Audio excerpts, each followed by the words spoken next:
Okay, let's start then. Yesterday we had seen the introduction of this subject. What are the various topics that we should be covering in this entire syllabus? We also saw the very first module that it is a very vast module because, as you can see, 10 hours are dedicated completely to this module. So I won't waste much time in discussing the syllabus again and again because we have already done it. So what I will do is I will quickly start with these topics over here. These are basically the topics that we are going to do today.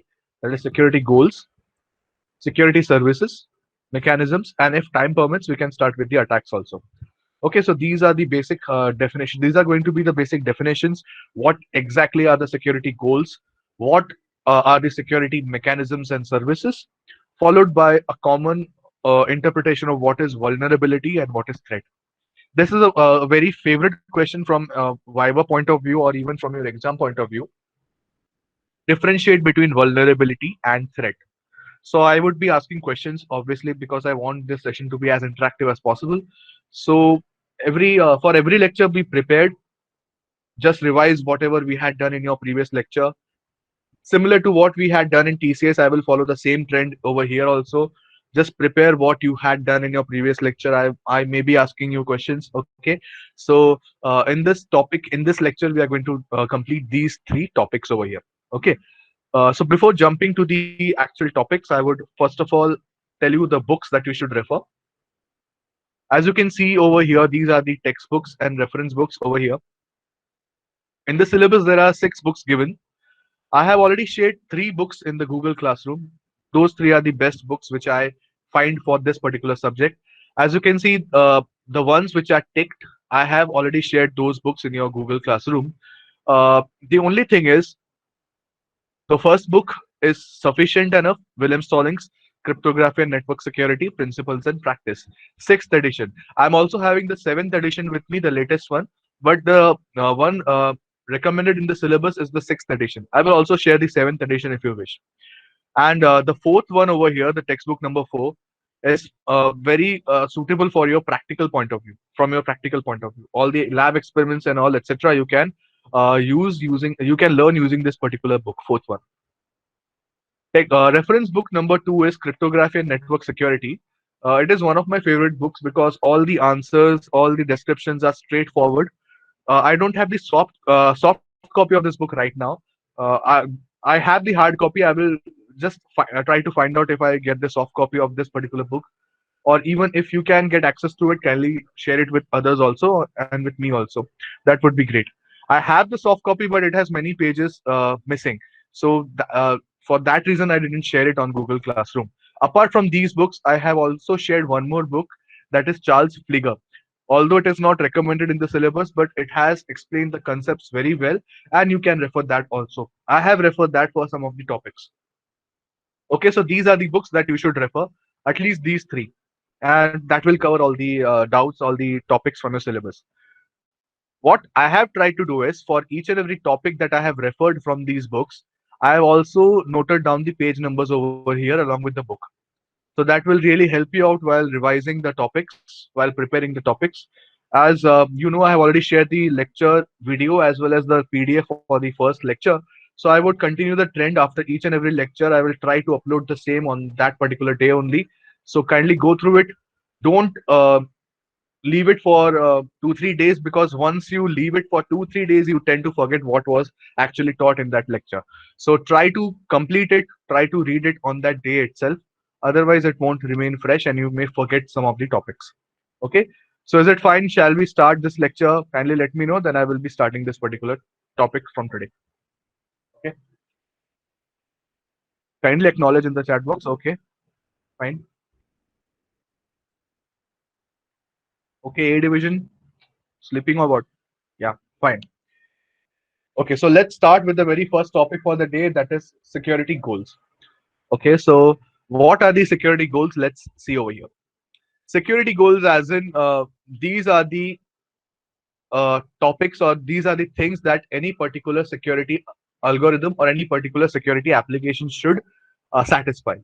These are the 3 goals which the acronym stands for CIA, which is nothing but confidentiality, integrity, and availability. You must have heard about these terms individually, or independently, but now we are going to see how these three terms are crucial from any application, software application, or any security application point of view. So let's see what stands for confidentiality, what is integrity, and what is availability. I've taken these topics from Stallings, page number 9 and 10, and from Charles Flieger, page number 37. Okay. So, any idea what is confidentiality? I will come back to this topic, but first of all, let me get views from your side. What could be confidentiality? You can either type in your answers or you can unmute yourself and give your answers. Either way, it's fine. Privacy, okay, correct. What else? Harsh is saying privacy. What others? What could be confidentiality? Keep the information secured. Okay. Harsh, security is a broad term, so try to narrow it down. Yeah, keeping your message as confident as possible. Okay, as secured as possible, as private as possible. Okay, limiting access to the credentials, keeping things private. Okay, the data should not be shared. Fine. Many answers I have got. Most of you are correct. Just try to narrow it down. You can't say that we want to keep the data secured because everything that we are going to study in this entire subject is all about security. So you have to narrow down your definitions. Okay. So whenever I'm talking about confidentiality, it is basically about preserving authorized restrictions on information, access, and disclosure. These are the bookish theory, bookish definitions pasted here. What I want to say is, if you want your data to be, what we can say, accessed only by people who are intended to access it, that is, only authorized people should be able to access the information. And other than those people or other than those entities, no one else should be in a position to access your information. That is what we call as confidentiality. Am I clear? It is quite similar to your concept of access control. For example, if you want your data to be accessed only by the administration or only by the administrator of your website or your application, then what you need to do is you need to set some access roles or some access measures using which only the people who are intended to access that service should be able to access it, and all other people who are not having the rights to access it, they can't access it. That's it in simple terms. So let me go through it, the bookish definition or the technical definition in depth. Preserving authorized restrictions on information access and disclosure, including means for protecting personal privacy and proprietary information. A loss of confidentiality is the unauthorized disclosure of information. It's very simple. If you are having the access rights, if you have got the access rights of a particular file, okay, and you are unlawfully sharing those files with all your friends. For example, I have bought a copy of a book, an ebook. Okay, I have bought one copy, but I am making multiple copies of that book and sharing it with my friends. Is it ethical? Yes or no? Kindly let me know. No, obviously it is not ethical because you are violating the copyright laws. Am I correct? So what you are doing, you are buying one copy and you are making multiple copies of that book and sharing it with your friends. Same thing happens with your photocopies. Although it is not, although it is not legal, still people make Xerox copies. We all do, right? We all make Xerox copies and share it with our friends or keep it with ourselves. Although that is also not legal, still we do it. So that is what we can say. These are some ethical issues uh, associated with each and everything corresponding to security, or we can say each and everything has some ethical issues associated with them. Same thing goes over here. Same thing happens over here. If you're having some access rights, you should stick to the policies of that access rights. These are all the definitions that I have shown to you. These are all the examples that I have picked up. So in case you're still having any doubts with confidentiality, we can repeat.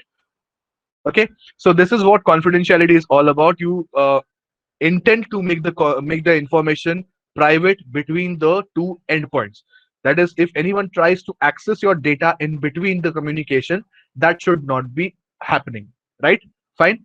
So that is what we call as end-to-end protection or end-to-end security. That is one of the goals of security, confidentiality. Clear? So can we move ahead? Let's uh, let's acknowledge and then I can move ahead with the next topics. Okay. Okay, fine. So this was confidentiality's definition. Now let me show you what are the threats to confidentiality. Basically, we will be studying threats and vulnerabilities in the later section of today's lecture. But uh, just understand what are the threats and common language, or what you can say, dangers or attacks to confidentiality. Okay. So what we can say is confidentiality can be breached if someone or some attacker tries to intercept the message. Interception is nothing but you're coming in between the communication and you are trying to read the messages which are being sent from one end to the other end. Am I clear? So that is what we call as interception. Similarly, there is one concept which is called as sniffing, or we can say reading your messages. Sniffing is basically like we have sniffer dogs. They sniff the evidences and try to make the things quicker, make the investigation quicker. Same thing happens over here. Sniffing in terms of network security is nothing but you are carrying out some sort of a passive attack. Passive attack is such an attack where the attacker doesn't come to the forefront. The attacker carries out the attack without revealing himself or herself. The attacker tries to capture as much as evidence possible from the communication link without revealing himself or herself. So if anything of this sort happens, if interception or sniffing happens, what it will do, it will uh, basically be a threat to confidentiality. So if I'm sending a message, hello world, in simple terms, if I'm sending a message, hello world, from Alice's workstation to Bob's workstation, and if some sort of interception or sniffing happens, then what will happen? The motive, the objective of mine, which was earlier to send the message without any leak in privacy, that is not valid now. Because what happens? The attacker now gets access to my information, which I actually intended to be private. Am I clear? So these are basically the threats to confidentiality. Any doubts with this? Kindly let me know. Yeah, interception. Okay, Harsh. Interception is nothing but you must have heard about man in the middle, right? Man in the middle is basically an active sort of an attack where the attacker comes in between, hijacks the session, and reads or changes the contents of that message. But interception is a passive sort of an attack where you listen what is being sent between A and B. You're coming in between, but you are not revealing yourself. That is the difference between man in the middle and interception. One is active, one is passive. Interception is passive, whereas interruption will be active. Yeah, you can say Wireshark. Wireshark reads all the communication that is happening inside a network passively. Am I clear now? Fine. Okay. So let's move ahead with this next part, that is how to ensure confidentiality. You can see this illustration over here. This is a person who is trying to access an object. So over here, the policy, we have to set a security policy. The policy is somewhat like this. It consists of three parts: who, what, and how. So basically, what we need to do is, who is nothing but the subject who is going to access that software or access that service. It can be a human, it can be a bot, anything of that sort. Okay. What is nothing but the object, the particular application or the particular software or the service that is going to be used. Clear? And how is nothing but the mode of access, how that particular subject is going to access that object. Am I clear? Am I making sense? So we need to have a policy where there has to be a relationship between these three terms: who, how, and what. And based upon that, we can provide some sort of access rules. For example, the admin should have the read, write, and execute access. Now, if I'm talking about a college database, the admin staff can have access to the read, write, as well as execute. Similarly, the librarian may or may not have access to the admission data. So for that case, what we can do is we can have some sort of restrictions. For example, the librarian can only see the names of those students who have got admission. But on the other hand, the librarian cannot see how much fees that particular student has paid.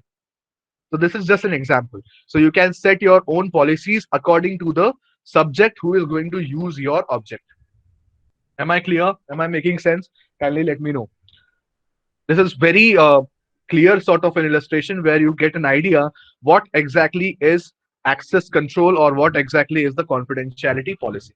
So this is how we can provide access rules based upon the medium or the mode of access that particular subject is going to have on that object. Here, so let me go down. The same thing I have just now explained. Just read it once. A person, process, or program is or not authorized to access a data item in a particular way. We call the person, process, or program as a subject, the data item as an object, and the kind of access, such as read, write, or execute, an access mode, and the authorization as a policy. So that is what we have seen just now. Clear with it? A division, B division, both. Am I clear? Kindly acknowledge in the chat box. Okay. Okay, fine. Next thing is we have to start this particular topic, which is integrity. Any idea about integrity? What integrity could be? Kindly let me know. You can see it on your screen, but still let me know what could be integrity from your point of view. Any ideas? Any answers? Maintaining a file as it is. Okay, correct. What else? Information is consistent. Okay, nice. Any more ideas? Any more answers? Data shouldn't be modified. Correct.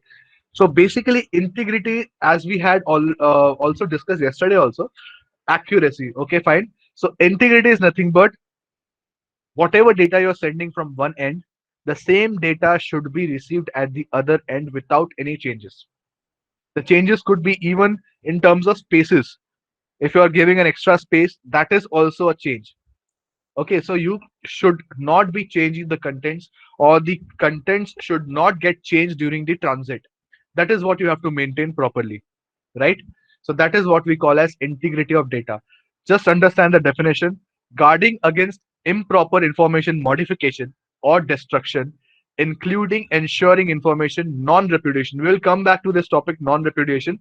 Non-repudiation is that simply denial. For example, if you're sending something and at some point of time you deny that you haven't sent that file, that is what we call as non-repudiation. Okay, so we'll come back to it. So in simple terms, integrity is nothing but you have to ensure that whatever data you're sending from one end to the other end, that should be accurate without any changes. Clear? So what could be the threats to your integrity? Any idea?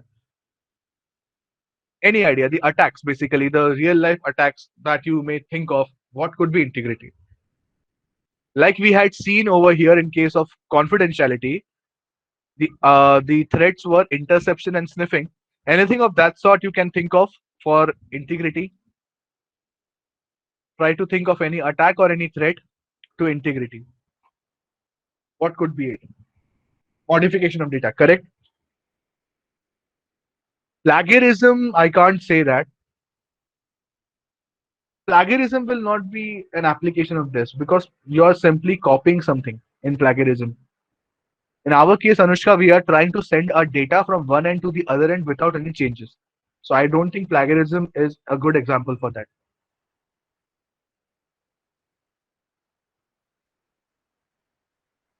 Information is consistent. Okay, what could be the example? What could be the threats? Rutvik has given a very good answer to it. Modification. The other name for that is fabrication. You must have seen this word. Obviously, you understand what is fabrication. Fabrication is nothing but making something up, right? So fabrication and modification is going hand in hand. You are doing some modification to the data, it is a threat to integrity. If you're doing some fabrication of the existing data, it is a threat to integrity. So basically, you are reading the contents, making changes, and passing it on.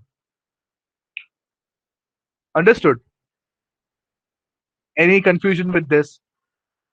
You are reading the contents. So basically, what you are doing is you are first of all breaching the confidentiality, because to make some modifications, to make some to write something into the file, you have to first of all read it. Am I correct? Yes or no? Because without reading the file, you can't write something into it. Yes or no? Am I audible? Guys, kindly respond. Yeah. So if we need to write something into a file, we need to read it properly. And if we are reading it without any, what you can say, without any hindrance or without any objection, what we are doing is we are directly breaching the confidentiality. So to breach integrity, we have to first of all breach confidentiality. You may be having access to it, you may be having access to the file. If that is the case, then in that case you are not breaching confidentiality. But think of it from an attacker's point of view. If the attacker wants to make some changes to the file, the attacker needs to first of all get access to that file, and then only the file could be modified. Am I correct? So all the three things, all the three goals of security go hand in hand, right? If you have got access to the file, then only you can change it or modify it. Fine. So fabrication is one of that threats to integrity. Similarly, modification is another threat to integrity. Fabrication is simple. It is simply making changes to the file and then passing it on to the next entity in that network. That is what we call as fabrication. That is similar to modification. Fine. So just read it once. Examples of integrity failures are easy to find. Obviously, just give me one answer. Yesterday also we had seen this. How to check whether the file is the same file or not. That is why this particular point is mentioned over here. Examples of integrity failures are easy to find. How will you verify whether this file has been changed or not during the transit? Any practical example I want. We had seen it yesterday also. Hash. Correct. Number of bits may remain same, Tanvi. For example, if I'm writing hello, all in uppercase or all in lowercase, number of bits will remain same. But the hash will be different. A very good answer. So basically, if there is any modification in the file, the hash will automatically change. Am I correct? We had seen it yesterday also. I had changed only a single bit of that message. I changed the hello in lowercase to hello in uppercase, and the entire message changes. Obviously, we are going to see it practically whenever we are going to do, we are going to learn hashing, or whenever we are going to do practicals on cryptography and system security. But for the time being, just understand that if there is any change in the file, that will reflect in the hash also. Yeah. So there was some network issue. So I was just saying that whenever you make some changes or whenever there is any change to the file, it is automatically reflected in the hash. Right. So take a small homework from my end, create a notepad file, a text file, and put in a paragraph into it. Add a paragraph into it. Paragraph as in you can copy any paragraph from the internet or you can write any paragraph. Okay, make it a text file and then uh, go to any online hashing or any online hash available. For example, there is a website MD5 Decryptor or something like that. You can just visit that website and create a hash of your file. Okay, and then afterwards, what you can do is go back to a file, make certain changes, a very small change.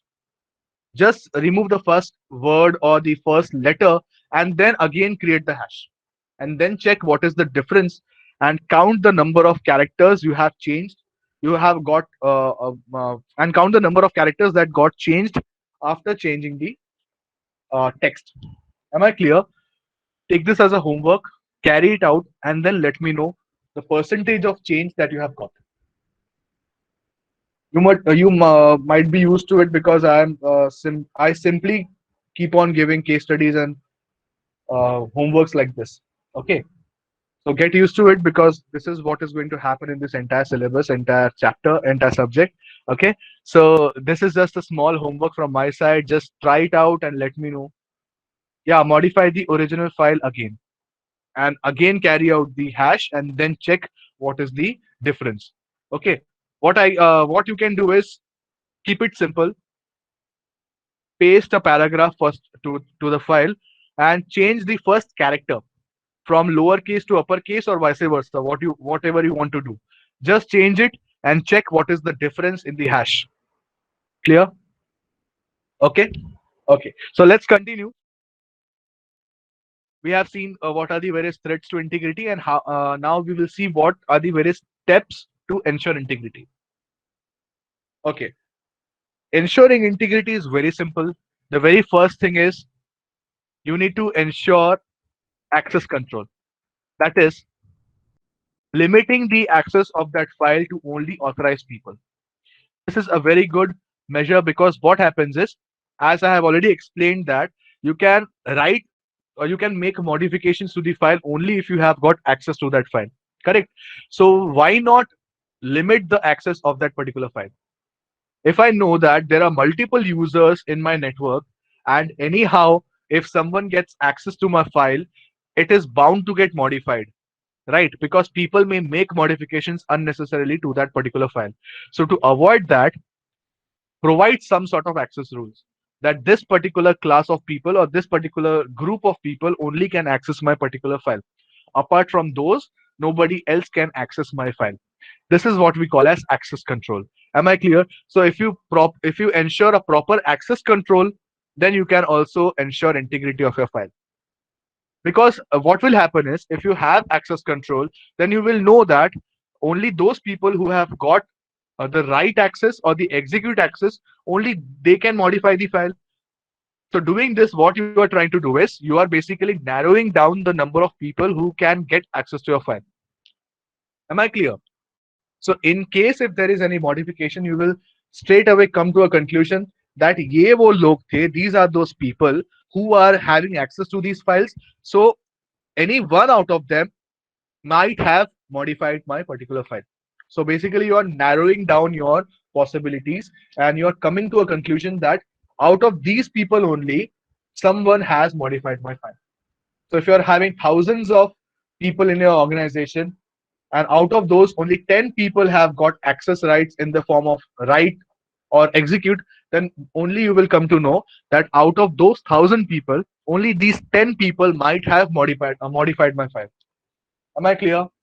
That is why access control is very much important in ensuring confidentiality as well as integrity. Is this concept clear? Let me know. So let's move on with the next topic. We have already seen what is confidentiality, what is integrity, and now let's move on towards this concept, which is what we call as availability. I guess I had explained it yesterday also what is availability. So let's focus on that. Basically, availability is like if you have got access to a particular file, if you have got authorization to access a particular file, then that file should be available at all point of time, at every point of time. That is, again, I had given example of Google servers. Okay, so if you have got your credentials on Google server, it may be any application of Google. Right now we are using Google Meet. So if I have got authorization, if I have got the right to use that particular service, then I should get access to that particular service at all point of time. At one point of time, if you are seeing that you have got the access rights, still you are not able to access that particular file or service, then the goal of security, that is one of the goals of security, which is availability, is not satisfied. Am I clear? So if you are having all the authorization to access a particular file, you should get access of that file at all point of time. Fine. That is what the definition is all about. Just read it once. Ensuring timely and reliable access to and use of information. A loss of availability is the disruption of access to or use of information or an information system.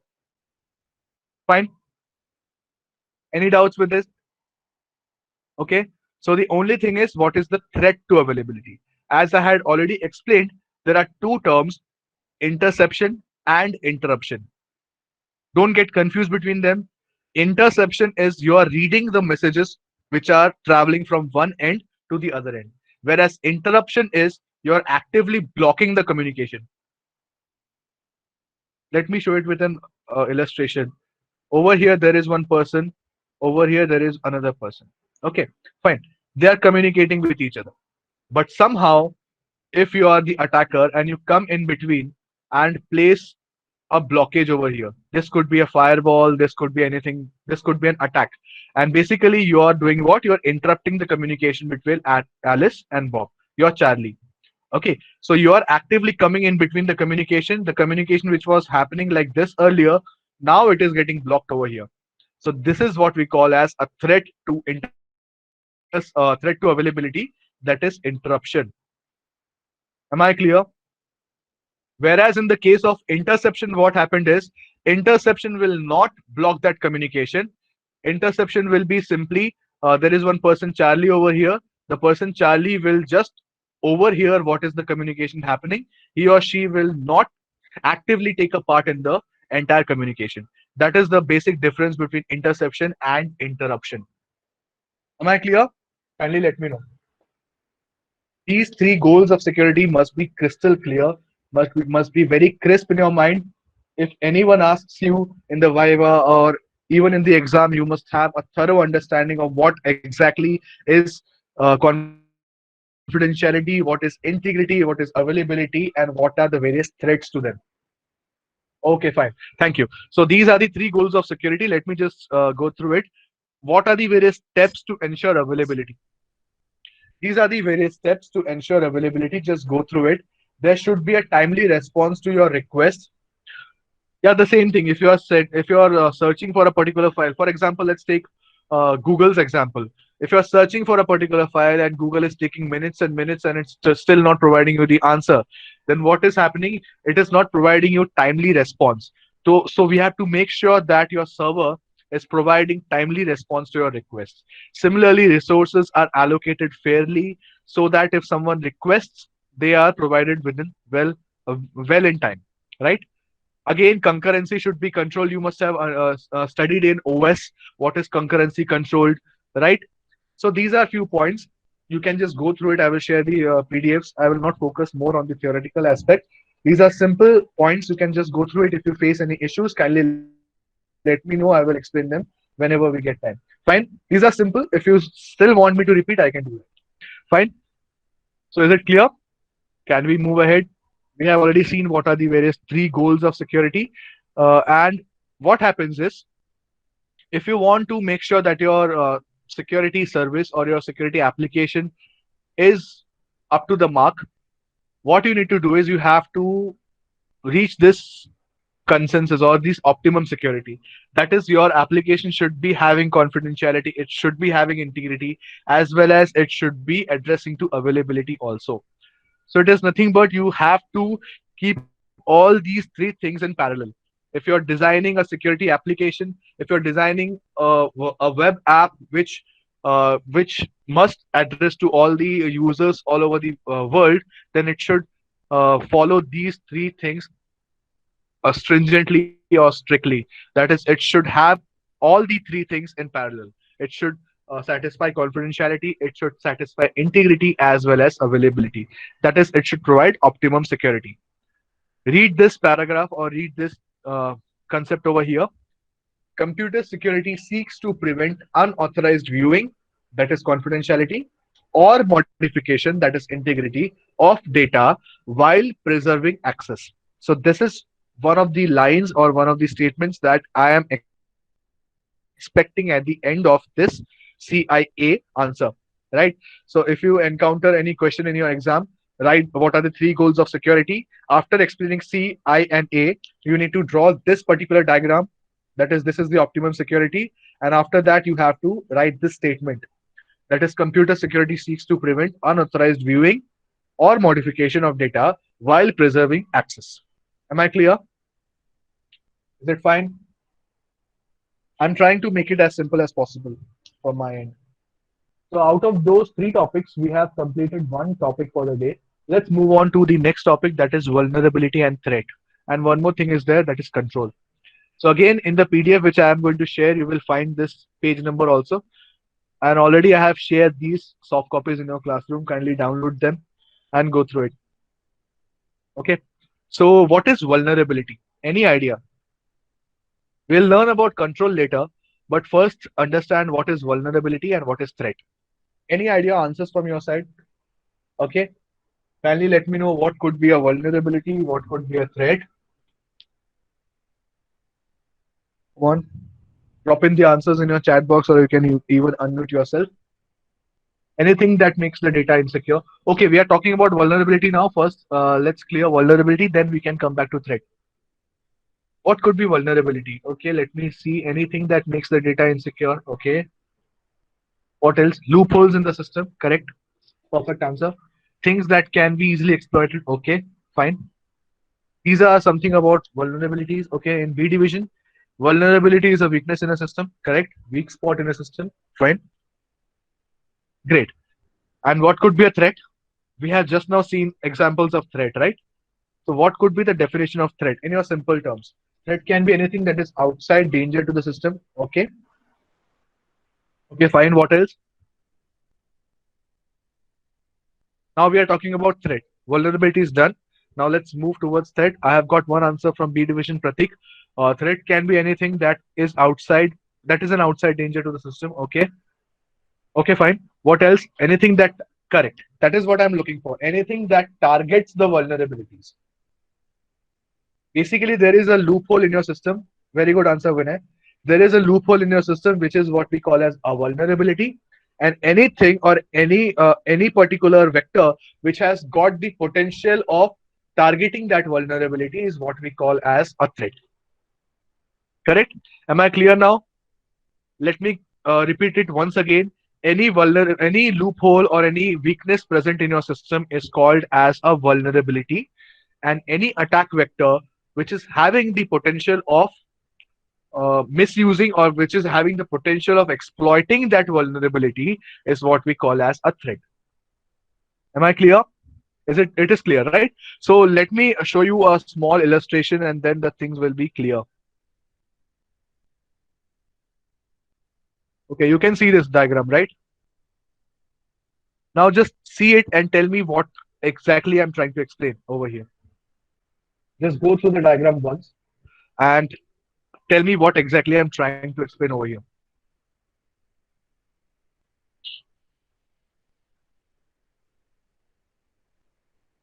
We have already discussed what is vulnerability, what is threat. We'll discuss about control later after completely explaining what is vulnerability and threat. Just see this diagram. There is you can say there is a wall which is blocking the water on the left hand side. There is a crack in the wall. Okay. So in this case, what is vulnerability and what is threat? Okay, drop in your answers. Yes, come on, give me answers. You can see the diagram, right? It is not that tough. Not that difficult. Quickly see the diagram and let me know. Crack is a threat or a vulnerability? Crack is a vulnerability. The lip. I've already labeled it. Crack is a vulnerability, correct?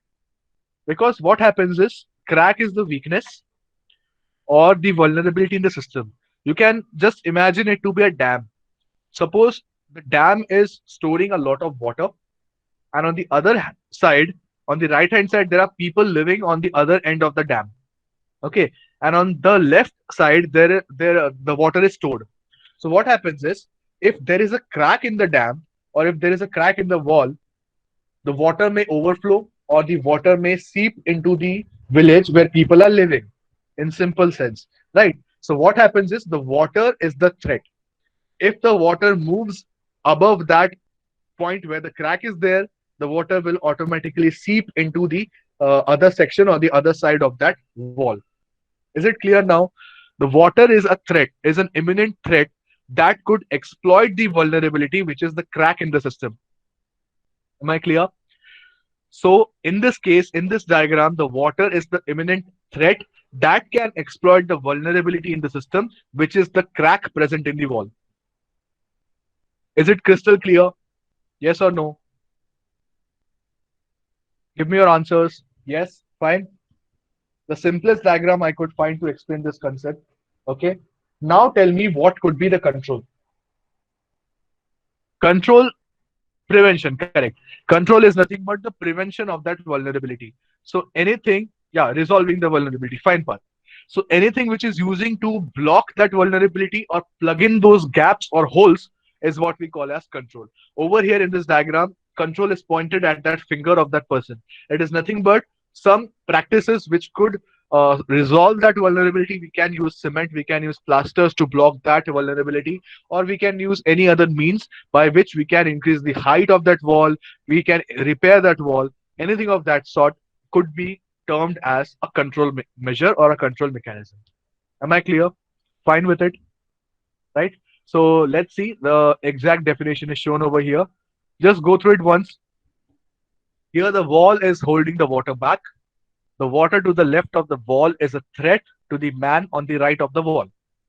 The water could rise, overflowing onto the man, or it could stay beneath the height of the wall, causing the wall to collapse. So, the threat of harm is the potential for the man to get wet, get hurt, or be drowned. For now, the wall is intact. So, the threat to the man is unrealized.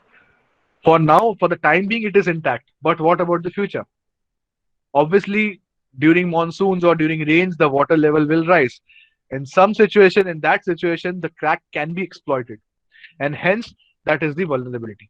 Am I clear? So this is what is the basic difference between a threat, vulnerability, and control. So now let's understand the technical definitions of vulnerability. Kindly go through it and let me know if you're facing any issues with it. Okay, just go through the definition once. So basically, a vulnerability is a weakness in the system, for example, in procedures, design, or implementation that might be exploited to cause loss or harm. That is what we have seen so far. For instance, a particular system may be vulnerable to an unauthorized data manipulation because the system does not verify a user's identity before allowing the data access. Fine. Any doubts with it? Kindly go through it once, read it, and let me know if you are having any doubts with it. Again, this question can come as a 5-mark question or a 10-mark question. Depending upon the weightage of that question, you have to write your answers accordingly. If it is a 5-mark question, I guess there is no need of drawing the diagram.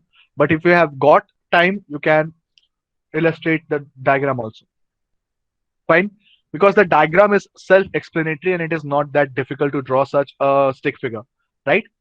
So you can use some sort of a diagram. And again, this particular image or diagram is taken from Charles Flieger, page number 32. Fine. Any doubts so far? Can we move ahead? Fine.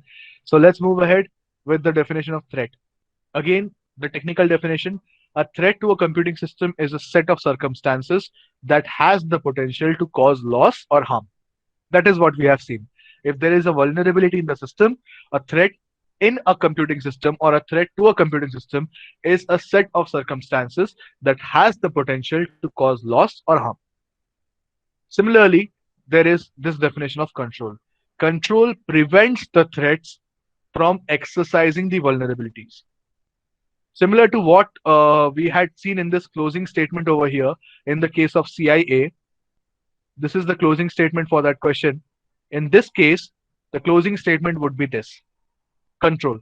Controls prevent the threats from exercising the vulnerabilities. So basically, control is having all the three definitions inside it. Control prevents the threats from exercising the vulnerabilities. Am I clear? Fine. So this is what is the difference between a threat, a vulnerability, and control. Clear? So we have completed 2 topics. I guess we won't be able to complete the rest of the topics over here. So we have seen goals of security, that is CIA. It comes for 10 marks. Vulnerability versus threat can come for 5 mark or even for a 10 marks, because we also have the control over there, right? So we'll start with security services and mechanisms in the next lecture. So I will post the lecture recording and the PDF of the file of this lecture today only. So kindly go through it. If you face any issues, do let me know on Classroom. I will be glad to answer the queries. Okay, so we'll stop the lecture now. Do let me know if you have any queries. We still have 5 to 7 minutes remaining. I can start with the topic. Okay, let me just give a brief of what is there in services and mechanisms. In security services, there are these 6 things. Basically, what happens is security services try to implement all the goals of security with the help of these security mechanisms. I'm repeating once again. Security services try to maintain or try to ensure that your data is secure with the help of implementing these security mechanisms. Am I clear? Correct me, threat depends on vulnerabilities, because if there are any loopholes or there are any vulnerabilities, then only threats will come into picture. If there is no vulnerability, what is there to exploit? Am I clear? So if you're having any weakness in your system, then only they can be exploited. So what hackers do is hackers first of all try to gain information on your system. Then they try to find out vulnerabilities present in your system. If they somehow get access to any of those vulnerabilities, they will try to exploit those vulnerabilities. That is what we call as a threat. Fine. And what ethical hackers do? Ethical hackers try to plug in those vulnerabilities using those control mechanisms. Am I clear? Okay, so let me just quickly brief you. Security services are, again, there are 6 types. These are used to ensure that all the security goals are satisfied by implementing these 8 methods or mechanisms. Fine. So again, security services and security mechanisms go hand in hand. I will explain about them in the next lecture. So again, you can find them in page number 17 and page number 20 of William Stallings. Fine. So let me drop in the attendance link and let me close this lecture. Thanks a lot.